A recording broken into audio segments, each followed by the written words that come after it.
Welcome everyone to our ongoing discussions with Mercy leaders.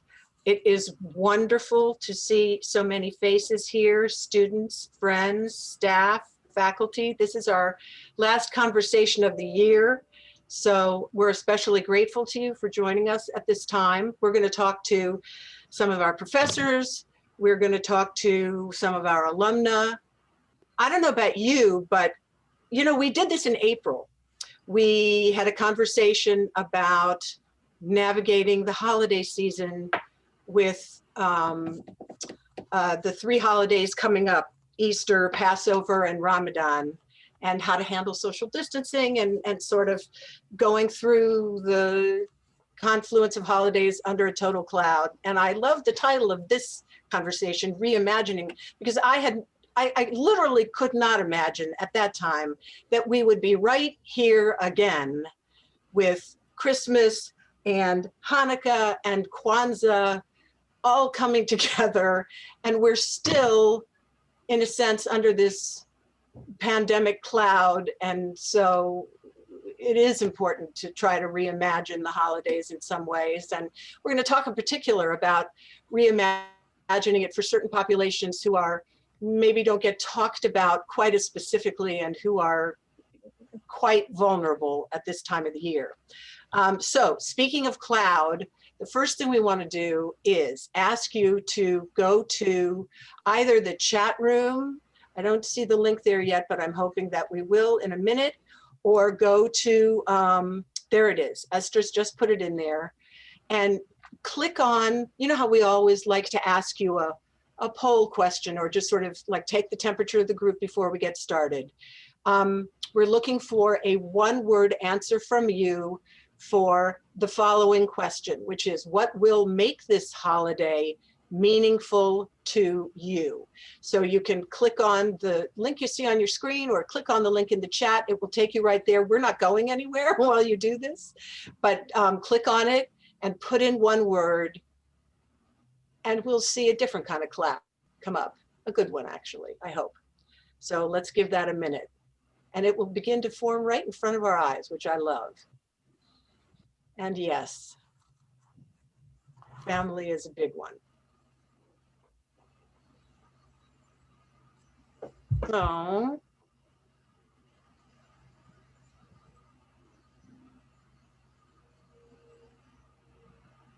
This is great. I want to put one in there. Whoever put chocolate, very smart. Would have never thought about that.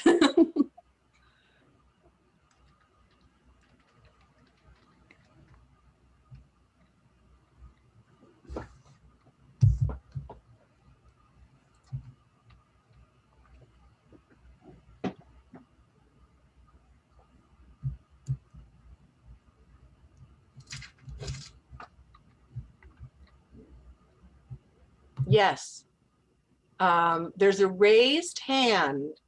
Theta Smith, you can unmute yourself perhaps, or I can, if I can find you, I will unmute you. You can ask a question as we're putting this together. I, of course, don't see you. Oh my goodness, Edie, Theta Smith, that's my mother. Oh my goodness. Oh, wow. Well, hi, Mom. We love that. Okay, so maybe she was just raising a hand to let you know she's there. Caroline, how great. That is fantastic. All right, well, this is pretty special, I have to say. Here are good ways to reimagine this holiday, keeping all of these words in mind.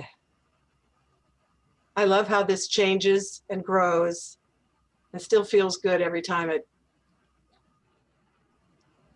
comes back. And Zoom is in there, which I think is interesting, by the way, because not everybody loves Zoom, right? But, you know, it does work for some of us. So,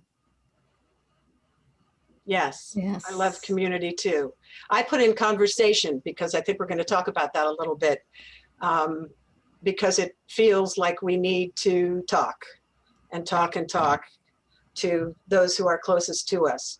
So Esther, I think we can go ahead and begin our conversation, even as this emerges. And by the way, we're going to share this with you, all of you, at the end of this. So I want to start by introducing you to our two Mercy College professors who are with us today. Dr. Salia Bava is a couples and family therapist and an associate professor of marriage and family therapy here at Mercy College. And would you wave, Salia, so we can just see? I'm waving. There you go. In addition to being a relationship consultant, she brings 30 years of experience in diversity and inclusion, leadership development, and team building in crisis and transitions, which strikes me as being particularly relevant this holiday. And Sarah Hahn is with us. Hi, Sarah, will you wave? So there she is. Okay. Sarah's an assistant professor at the School of Social and Behavioral Sciences. She teaches sociology. She's currently teaching an intro to gerontology class. And so some of her students are with us today, and we want to welcome all of them. I said in the chat room, all of you who are students can give us a shout out wave if you want. She got her PhD in social gerontology from Miami University in 2018. And she is, of course, an expert in aging, and her research includes looking at underrepresented populations and an exploration of death and dying from a personal and societal perspective among underrepresented populations. So we're going to talk to the two of you first. Professor Bava, I'll start with you. Just tell me a little bit about how you are thinking about the holidays this season and how you think about how we can all reimagine them this season. Thank you to Eddie for asking me that question, and to Esther for hosting this, because right here, this is the moment where we are reimagining together. So for me, the holidays is always about togetherness. And as an immigrant who has lived in this country for over, 25 years, I've had to reimagine holidays throughout most of my life here, because all of my family is in India. Now by marriage, I have a family here. So reimagining holidays is not new for me. But how to make that sense of togetherness, that has been an ongoing experimentation. So that I'm doing that same thing, because we used to have people over around a table, but now we don't have that either, right? So this holiday, one of the ways we're reimagining is how do we connect into community? And my 15-year-old said, we are not doing any gifts. So that's one way we are reimagining, not doing gifts and converting those gifts into gifts to the community. So not doing gifts for each other, Christmas gifts that we usually do. And that's, I'll pause on that. There are lots of other ways we're reimagining, but I will say my research focuses on play and this notion of how in play we relationally co-create meaningful generative processes. So I will come from there and share ideas on reimagination as we talk.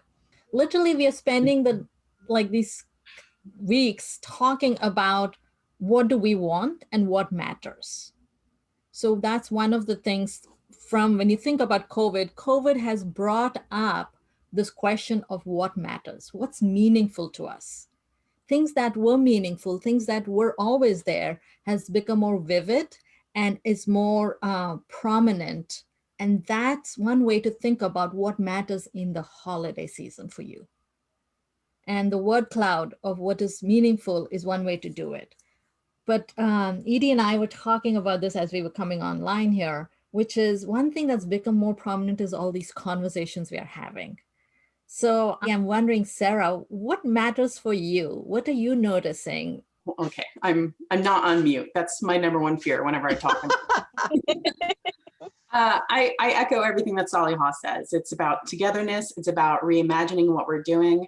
And as a gerontologist who works primarily with older adults, I think that social isolation and loneliness it's always been a prevalent issue within this older population, but it's only become exacerbated more with COVID-19. And we're seeing a lot of older adults, especially those who live alone or those who are in congregate housing, like nursing homes or assisted living. They're not being able to physically connect with people. So we really need to show support in a different way. So as we're having our conversations about reimagining the holidays and, you know, what conversations look like, I think for myself, not only should we reimagine the holidays, we should reevaluate our stereotypical thinking about older adults. So I think you hear the old adage, you can't teach an old dog new tricks, and that's not true. So when it comes to something like technology, Zoom, FaceTime, older adults are becoming more and more tech savvy, and they want to learn technology,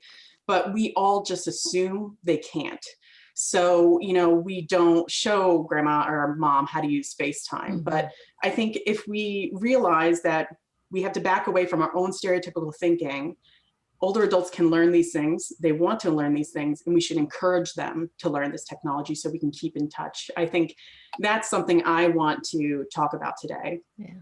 And especially when it comes to conversations, I've had students in the past ask me, well, what do I talk about when I talk to my grandma? What do I talk about when I talk to an older neighbor?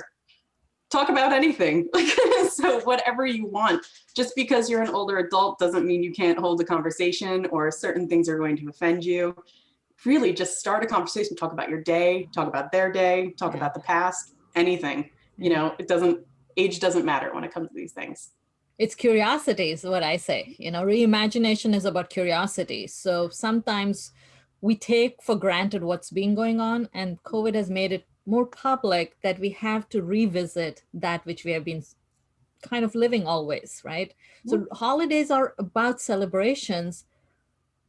They're about traditions, but more so they're about rituals, right? And rituals usually, by the way, we have an expert here, Dr. Evan Immer Black at Mercy is the world-renowned expert on rituals. So she talks about how rituals are spaces or containers that hold meaningfulness and contradiction at the same time.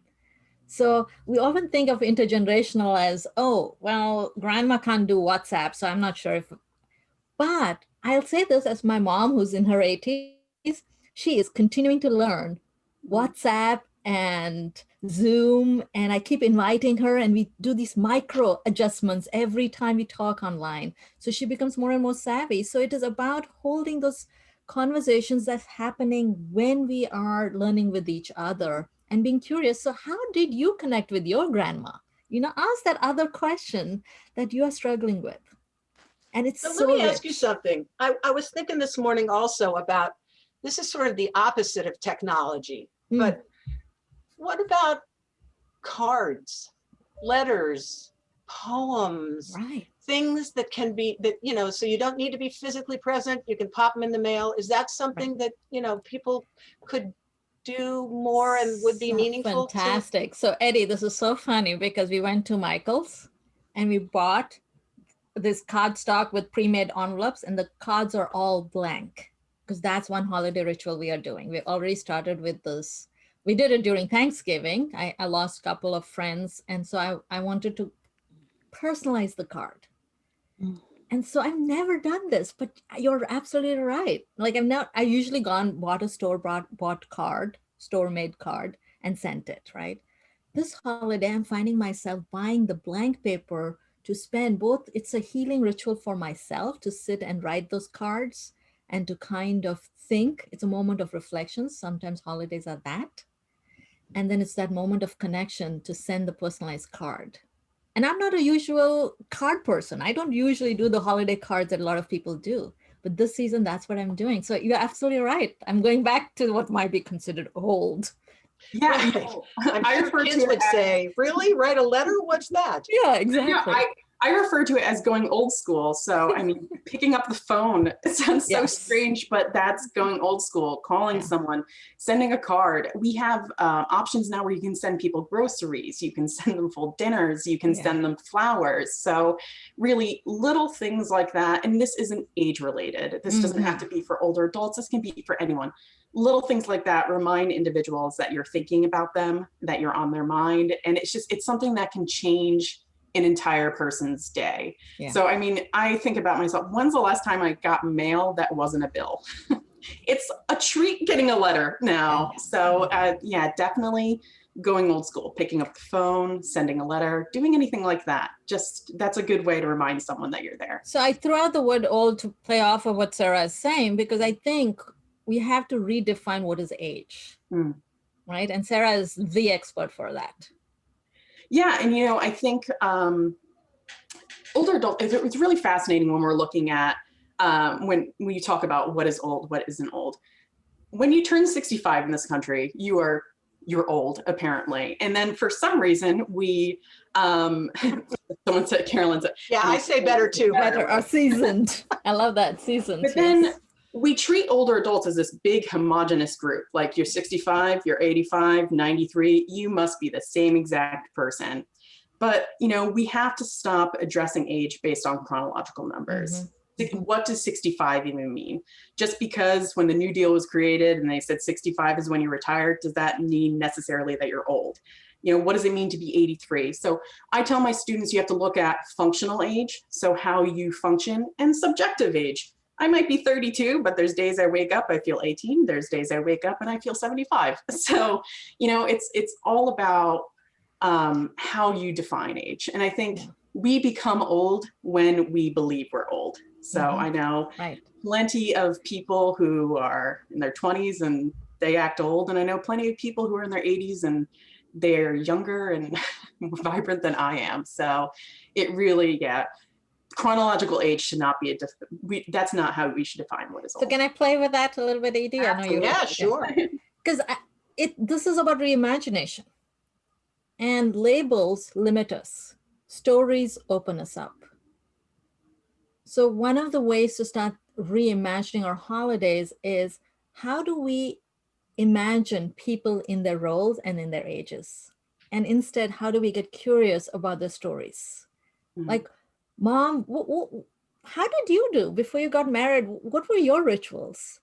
Talk to your neighbors. What were their rituals? Just start talking to each other and collect stories, and our imagination will blossom. Because sometimes we are tied into our traditions, our ways of doing. And that's where that whole notion of note writing comes in. Letter writing and reading poems, right? These are different ways of being in the world, but we get boxed into our way of doing it. And COVID and these times are asking us to step outside our boxes. Let me ask you something. Sarah, go ahead. No, and I'm just kind of playing off of that. We have to reevaluate our assumptions about, what is aging, what is COVID, what does it mean to be, within the holiday. So if we're going to assume that all older adults are frail and scared and, dealing with COVID and are dying, then, that's the label we're putting on them. We have to reevaluate our assumptions when it comes to someone. So really taking the time to get to know them, ask them deeper questions, bring on more conversations, definitely. So I'm going to bring our alumna in, but I have a quick question for you. Let me ask you about a situation that I had, which was the opposite of scared and reticent, which is my 93-year-old father was quite insistent that we all come in at Thanksgiving. And we live in many cities across the country, and we had a lot of conversation about this, and we were not on the same page in my family particularly. And his position is, I'm not letting a bug run my life. I'm 93 and I want my family around me. Now, we ultimately decided not to do it. And because it would have meant, 10 of us getting on airplanes from various places and going into Ohio where he lives. But I wonder if you're seeing people who are sort of adamant on the other side of this, like, I don't care, and I just want them around me, which puts people like us who are worried about their health in a funny position in a way. Yeah. So I would say absolutely. As a family therapist, holidays have always brought up family issues. It's not never done that in some families more so than others, right? People didn't want to go to families gatherings because all the family dynamics that we wanted to avoid is going to come up. So this is not new. It's just that it's another challenge, and it's about family communication and how does the family not circumvent, but navigate, coordinate work together through this challenge, because it's not just about this moment, it's about what are we doing as a family, how are we co-creating, right? So I just believe a lot in the family conversations, even if they're difficult and they're left hanging for this moment, they continue on.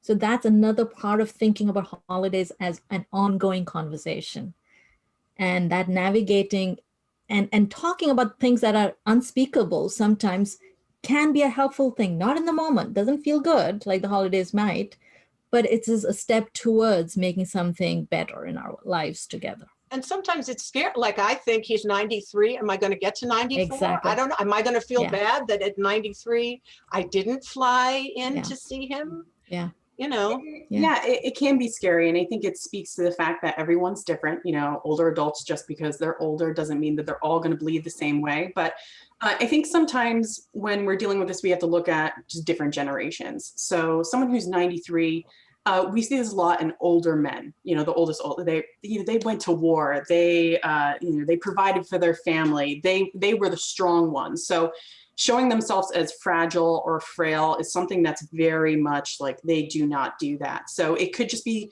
the stance that they've taken. So we see this kind of evolve as, you know, we see like the youngest old. But I think, like Sally Hod said, it's just having an ongoing conversation about this. Some people are absolutely fine with, you know, doing family things, going. It's just, you know what it is, it's all about putting safety first. So if you have to go, if you want to go, you know, just use face masks, don't hug and kiss, you know, take your temperature, anything that the CDC has basically told us to do. But yeah, I think the ongoing conversation is needed, definitely. all right, I want to bring in our alums. Yeah. So Christina Forrest is with us. Christina, will you wave so everyone can see you? She is an alumna of CNR, of the College of New Rochelle. She got her biology degree in 2010, and then also she got her occupational therapy assistant degree from Mercy in 2018. She's an occupational therapist at Golden Hill Nursing Facility, and she works with people who have developmental disabilities and mental health and physical challenges. She is with us, and also Caroline Owen Millie Peters, who got her master's in urban education and leadership from Mercy. Yeah, Caroline, there she is. And Caroline's mom is with us today. So I just, you know, for all mothers everywhere, hi mom, thank you for being with us.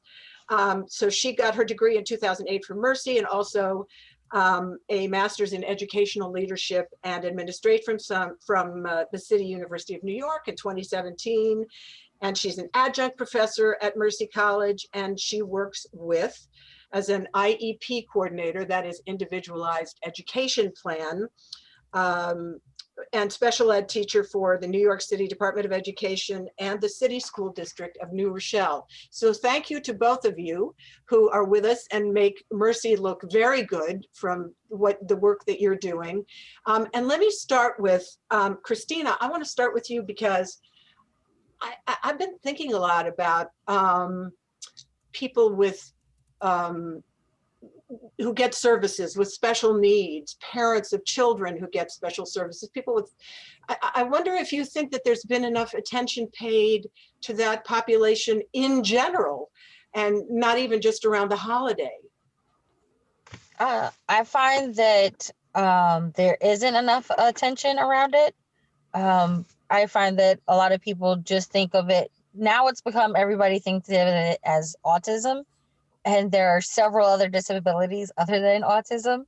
And it's been put under that umbrella, and people don't realize that each of them are individuals. And yes, they may have a similar characteristic in their disability, but they're completely different. So I find a lot of the communities, they'll say they're open, but then when they actually engage with the people, they have a tendency of treating them differently. As if they don't know how to interact with somebody who has a disability or a mental health issue.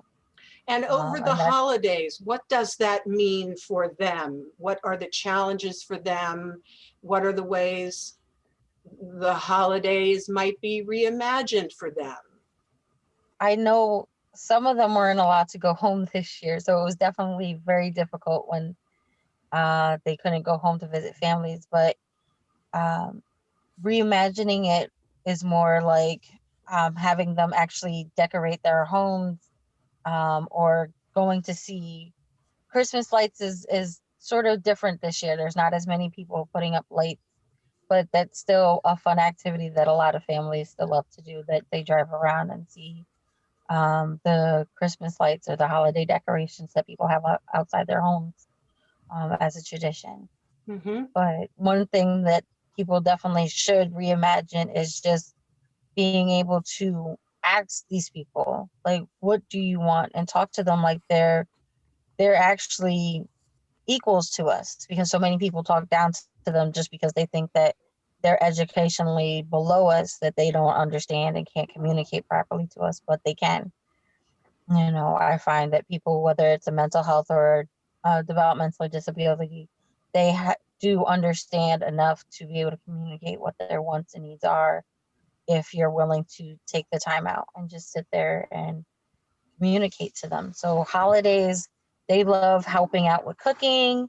They love helping out with, some of them actually can type and will email out to people, and they've become pen pals even, to nursing homes or to vets. So that's definitely something that more people need to know, that even out there, that you can become pen pals. That is something that still exists in the world, even though I haven't heard about it since I was in like 3rd grade. But I have met some people who were like, I'm a pen pal to people that are vets or people who are in nursing homes. And working in the nursing homes and seeing them get the cards, they love it. They absolutely love, like, the pictures they receive, and they show everybody, oh, look what they wrote me, and I can't wait to write them back.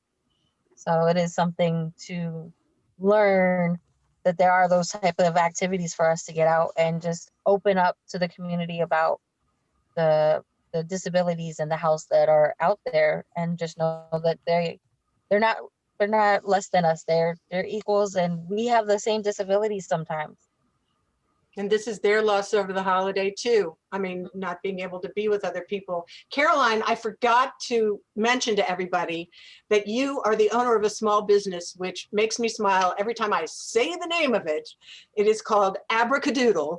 And you created it in your community as a way of giving to them, and especially are focused on that over these holidays. So tell us a little bit about your work. So aside from being a 15-year special education veteran teacher, I decided to embark on a small business called Abracadoodle, and we specialize in providing art instruction to children and adults of all ages. And I think for this holiday season, I think that this is really the opportunity, and I know this is a little different than what Sarah was talking about, but to distance ourselves from the technology for a moment and try to connect with the ones that we do have in our immediate surroundings. So taking aside 30 minutes to an hour and play a board game or draw a picture, write cards, distance yourself from the technology so that you can connect with the ones that you love. And for those that are isolated, there are several organizations out there that will reach out to those that are in their homes alone. There was an organization I used to work with called DeRote. It works with our seasoned population, and they will send people over to the home, sing carols to them. So that elderly person, I like to say our glammas and our glampas, they will send people over there and they will sing Christmas carols on the outside of the door. So I just think reimagine the impossible, right? So if you think it's impossible, let's work that out so it can be a solution that can be manifested to bring cheer to all those who are, everyone around the world, really, because we're all facing this pandemic together. And hi to my husband and my son. They're on here. And my sister, Patrina. Thank you. So, it's interesting. Somebody made a comment, I think Eileen Niedzwiecki, it was you, about music. And, I guess you can still go Christmas or, you know, caroling, singing really any of the music that's associated with any holiday, right? Outside, or you can play music. I wonder if any of you think that the sort of bringing music more into our lives at this time of the year would be more fun, and maybe we don't think about it, and we should think about it more this year.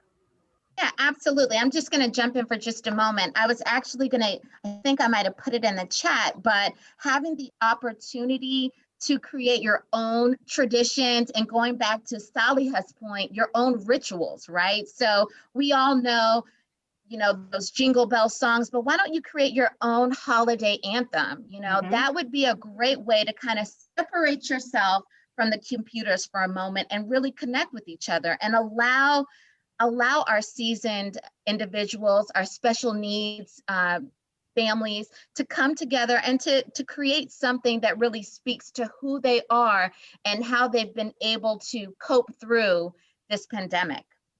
If I can play off of Caroline's point and build on the idea of music, what we are doing is we have bought supplies, art supplies, Caroline, to your point. We went to Michael's, we did the whole thing during Thanksgiving, then they didn't have stuff, so we got more. And we are converting our dining table, half of our dining table, and just laying out all the supplies and playing.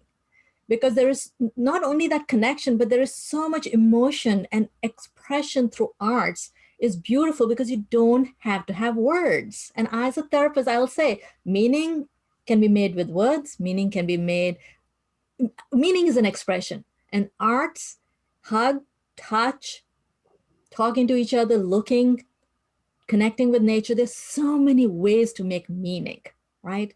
So as a talk therapist, I'll say it's not always words.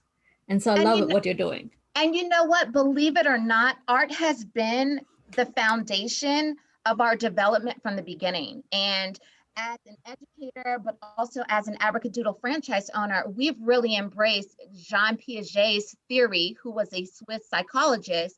We embrace his theory of, you know, putting children and putting people at the forefront of their learning. And, you know, if we can tap back into those things, we can really tap back into our past and tap into where we can see ourselves in the future. And if you think about it, you know, he looks at the human being from birth all the way to adulthood, right? So he looks at us and he looked at people in 4 stages, right? So that is the sensory motor stage, you have the pre-operational, concrete operational, and the formal operation stages. From scribbling to drawing to being able to identify what those drawings are to you and to the world around you, to then being able to identify ask questions and then seek out different avenues to answer those questions, right? And I think that if we have an opportunity to get back to our roots, we'll get back to the heart of what it means to be alive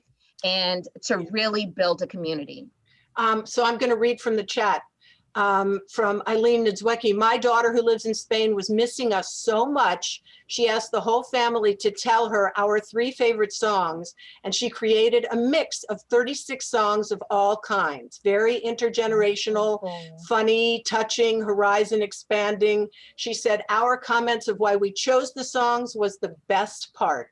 And a nephew said it was the most intimate conversation we've ever had as a family. You don't think about that, right? This is it. This is the beauty of reimagination. There is, when trauma happens, and I'm not saying COVID is trauma, I'm saying COVID is trauma inducing. So when COVID happens to us in different ways, it can potentially lead to a sense of losing sense of control, meaning, and connection. And in that example, whose example was it, Eddie? I forgot the name. That was Eileen Niedzwecki. Eileen. Yes, she's, you know Eileen, right? So, formerly of the College of New Rochelle, now happily with Mercy College. And Eileen's example is a classic one of how the music brought connection back in sharing what those songs meant. They brought meaning back and gaining that sense of control. But control is always an illusion. Control is about imagination. How might I be in relationship to it is what is reimagination in this moment. Control is never like this, something that I have my hands on. We think we have our hands on this, but it is that sense of having control. So that's an exercise in reimagination constantly. But COVID makes it more public, more transparent, that this is something we all have to always be in process with. And, you know, the idea of food is interesting too. I'm looking, you know, at Monique Prinos, who said, my two neighbors who've been my bubble in lockdown are going to make gingerbread houses just to be together and to be silly. It's really like, it's fun. It's really, I mean, it's silly, but it's like meaningful silly, right? Right. Yeah, Right. I think just to jump in real quick, there's so much research out there, gerontological research, and I'm sure family research, anything like that, that talks about how important the senses are for memory. So something like music and art and food. And I know, Edie, you had mentioned having father, or I'm sorry, I can't remember who mentioned having a father who's borderline kind of with dementia. And I think it's really important to note that when it comes to dementia and Alzheimer's, musical memories are often preserved in our brain. And the key areas of our brain that are impacted by dementia are not the areas that there's musical memory, touch memory, taste to memory, those are relatively undamaged. So music, art, food, smells, those things are extremely important for people who have dementia or Alzheimer's. So it's something definitely to do in the holidays as well. And can I play off of that? Often when we think of the word art, music, we think about this notion of artistic. Mm-hmm. And what I'm saying and what my research shows is we are all creative beings. Human beings are creative. By nature, we know how to adapt. By nature, we know how to orient towards wellness and well-being. And so play is what I research, which is not how children play, as Caroline was talking, but how do we as adults play? Because play is this notion of improvising. In Hindi, we have this word called jugad. And jugad is improvising under constraint with limited resources. And creative constraints is what we are right now facing. And contradictions, moving from what is to what can be, which is creativity, is a form of jugad, is a form of improvisation. So part of the play here is to make it an adventure. Not you got to get it right or it has to have the same feeling, but to kind of get to that place of how might we have fun together in trying to create something. And I think that's why what Caroline is doing is so important, because I think of older adults that live in, say, an assisted living or a nursing home. And Caroline and I were talking about this before. Their art activities are they throw down a coloring book and they go, color, have fun. And there's so much more you can do with older adults, so much more you can do with people when it comes to art. It doesn't have to be coloring in the lines, giving them a coloring sheet. It can be so much. And I'm sure Caroline can speak to that with what her program does. Oh, yeah, absolutely. You know, aside from your typical color by numbers, right? Yeah, we do that, but we also use a variety of mixed media. So using model clay or using watercolor or tempera paints, it really just provides an opportunity for people to tap into an area that really speaks to them. And I think that with art, there are no state exams, right? There's no rubric that says you have mastered a level 4 or a level 1, you know. There is no judgment in art. And I have to tell you, in Abracadoodle, we have a very hands-off approach from ages 2 all the way up through adulthood. Even if our children are struggling, we don't say that's good or bad. We always encourage our students to continue to push through and demonstrate grit, because I think that our children have been told so many times, that's bad, that's wrong, that's not good, and they can't trust themselves. And we really want our learners to be independent in their thought, to trust themselves, and to know that what they're doing comes from the heart, and that's what matters. And that's that.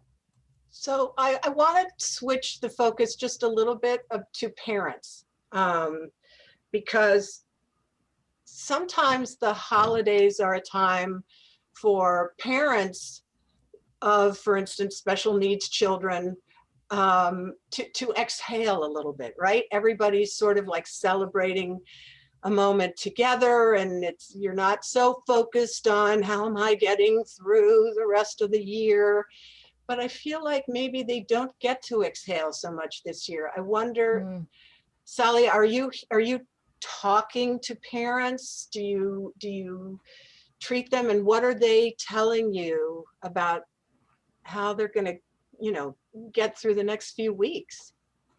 Well, I would love to hear Christine's point on this too, because I think with the lockdown, you're already in, and that's the tension. You're already in together. So what's different during the holidays? We've already been spending so much time, and there is positive about spending time.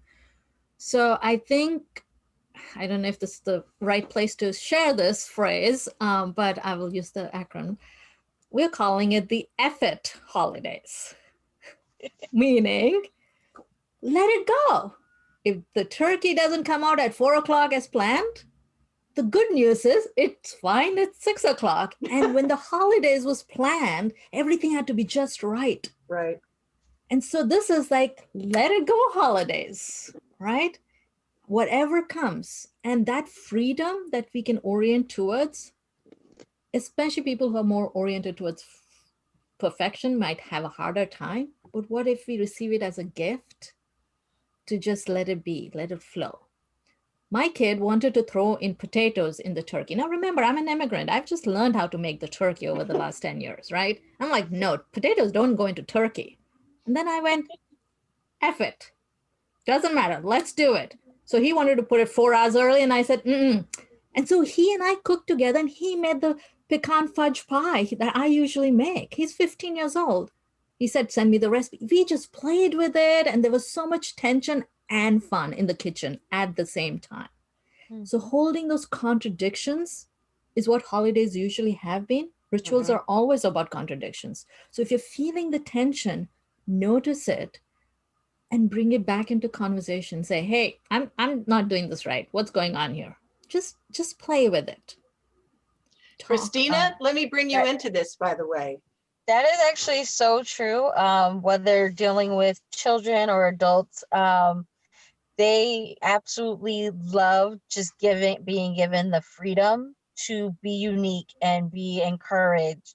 So yes, for everything you guys have been saying, my experience over, oh my gosh, the last 12 years or so, almost 15 years now, of working with them, they love just being like, oh my gosh, that was amazing. Where did you even think about that? How did you get that idea?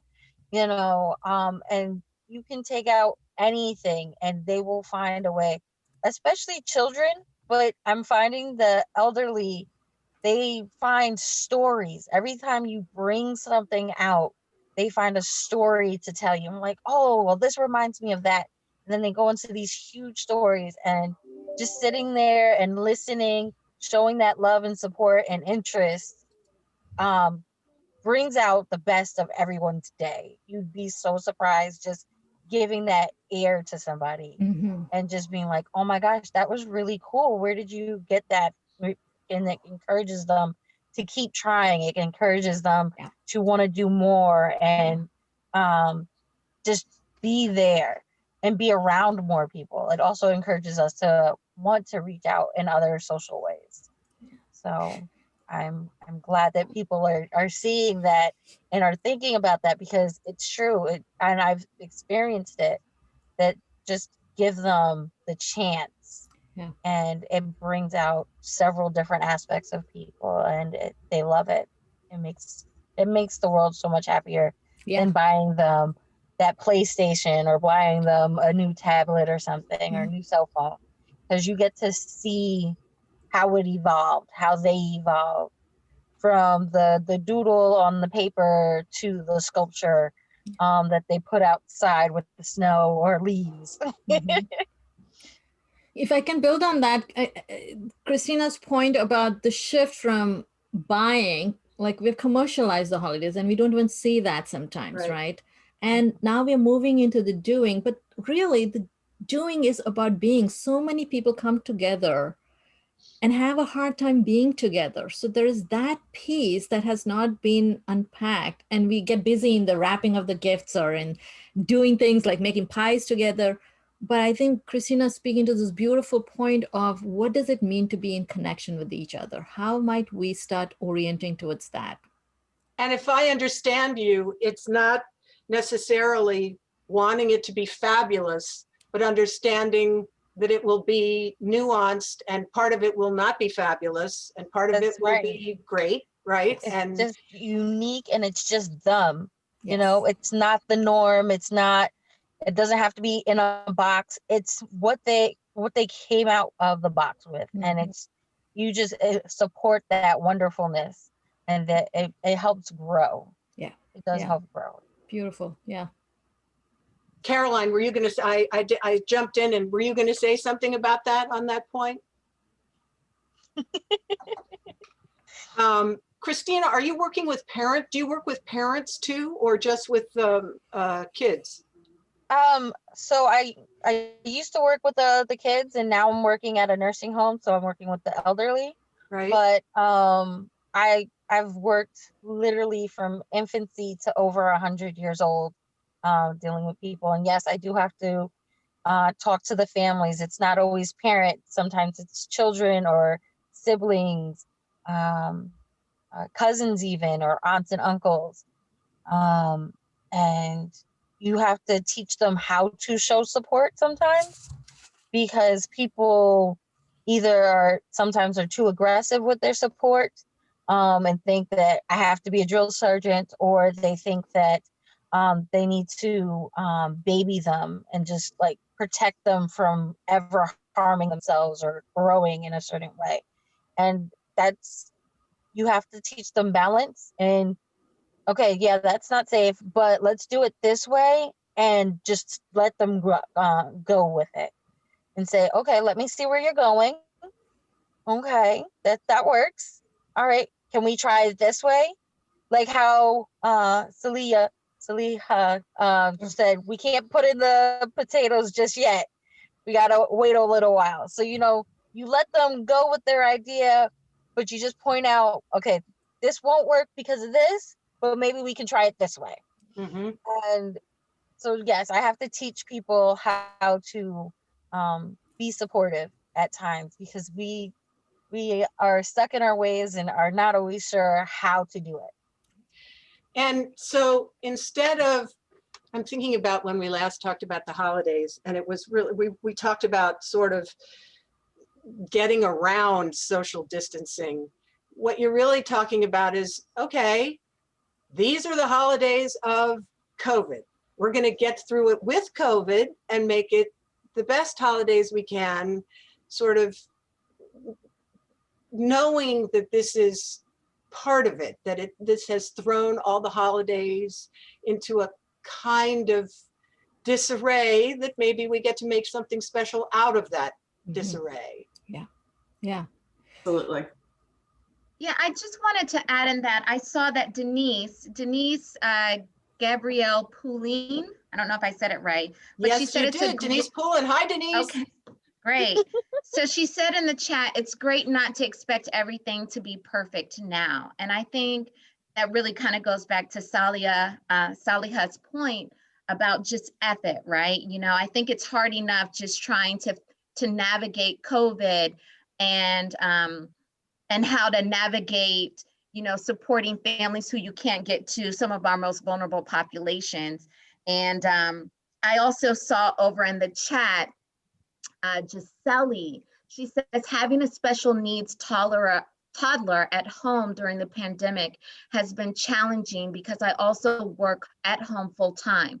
Thinking about the holidays, I'm going to adapt the effort mindset. Thanks, Saliha, for that. This has been a helpful discussion.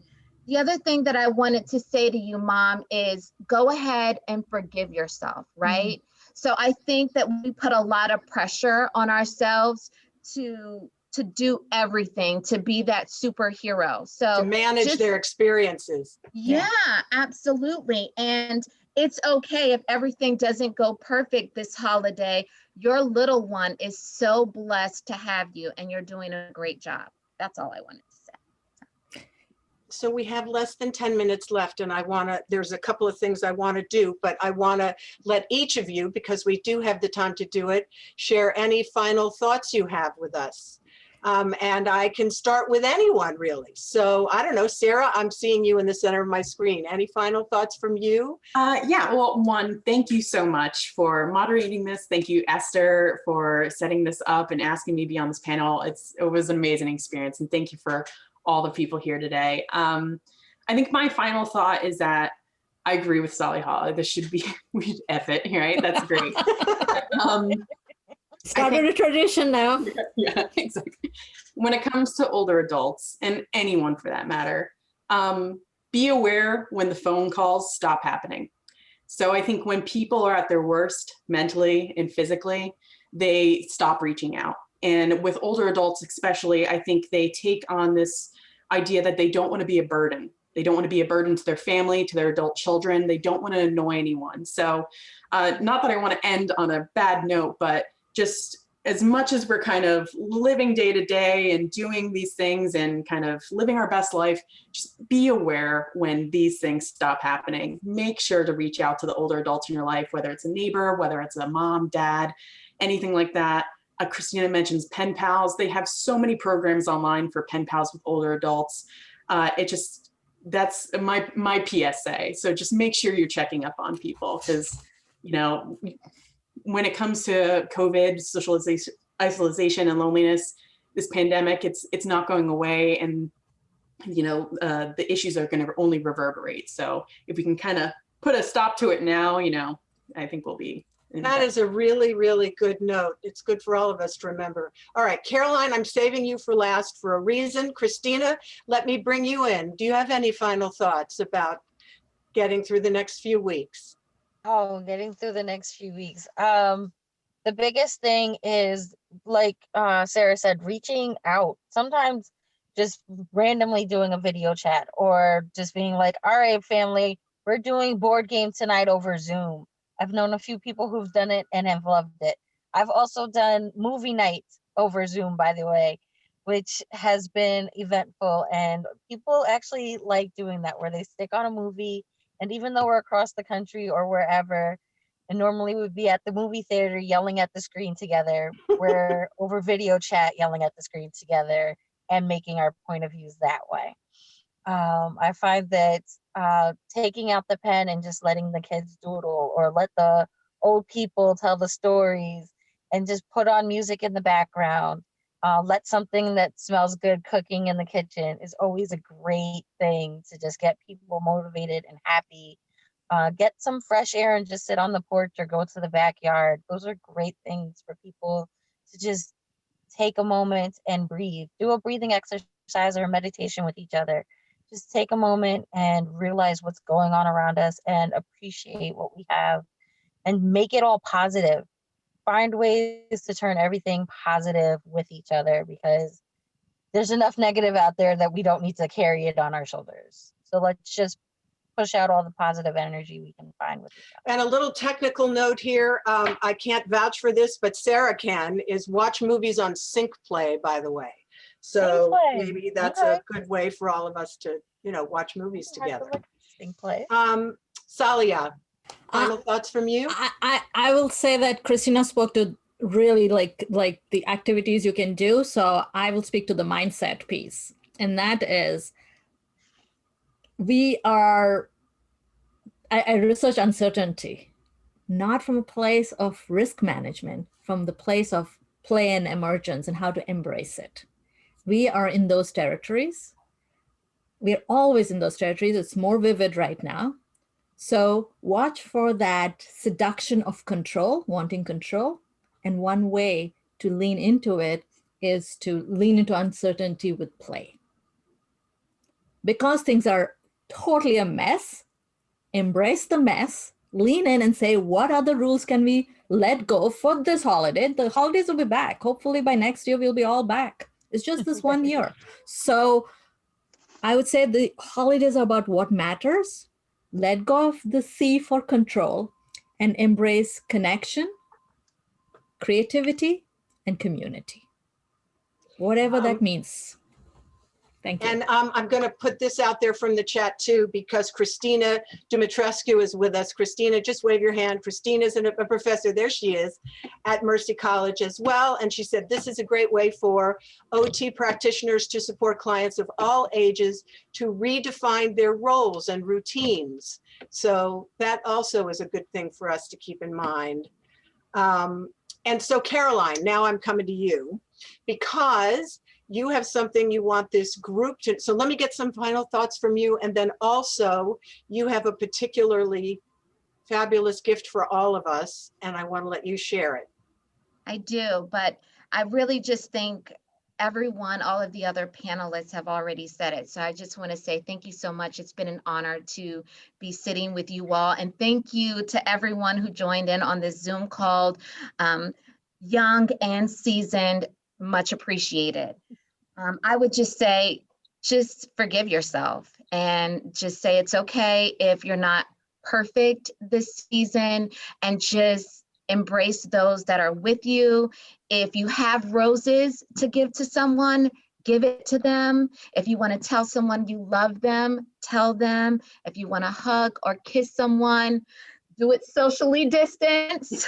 But just, just do all of those things that you haven't had an opportunity to do. So that would be my recommendation to everyone. And then I just want to, should I introduce Edie, or Edie, you're going to share out? Well, I'm going to let you do it because you have a fabulous gift for us, and it is your gift and your explanation to give us. So go ahead. All right. Well, fantastic. So I am extending to all of you and your families a free online holiday arty class with Abracadoodle next Saturday from 10 a.m. to 11 a.m. And I have to tell you, it is so much fun, and the hour goes by just like that. So in that flyer, it'll tell you what kind of materials you'll need: regular drawing paper, crayons, colored pencils, whatever you have around the house.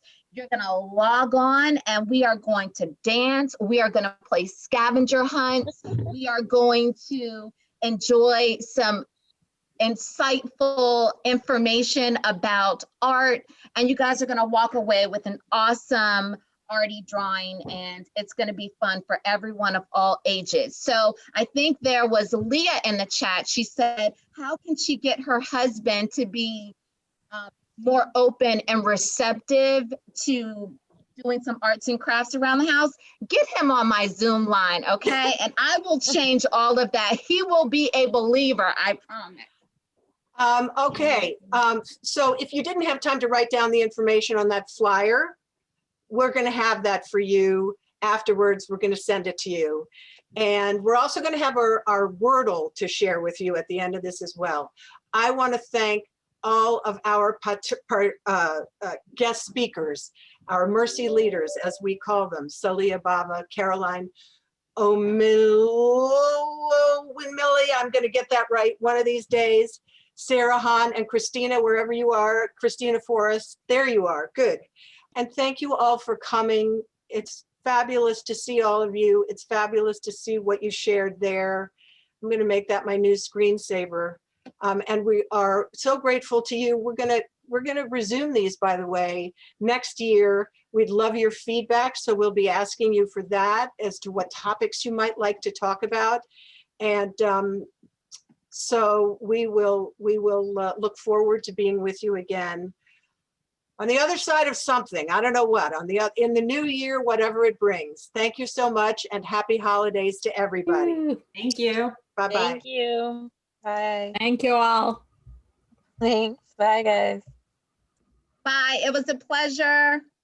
Totally was. Yes, absolutely. Thank you, Esther. Thank you, Edie, and Esther. Christina and Caroline and Sarah. It was fun having this conversation. I could go on. Guys, Thank you. I'm gonna end the conversation now. I will talk to you all on the other side of this. Bye. Okay, Esther. Bye. Thank you.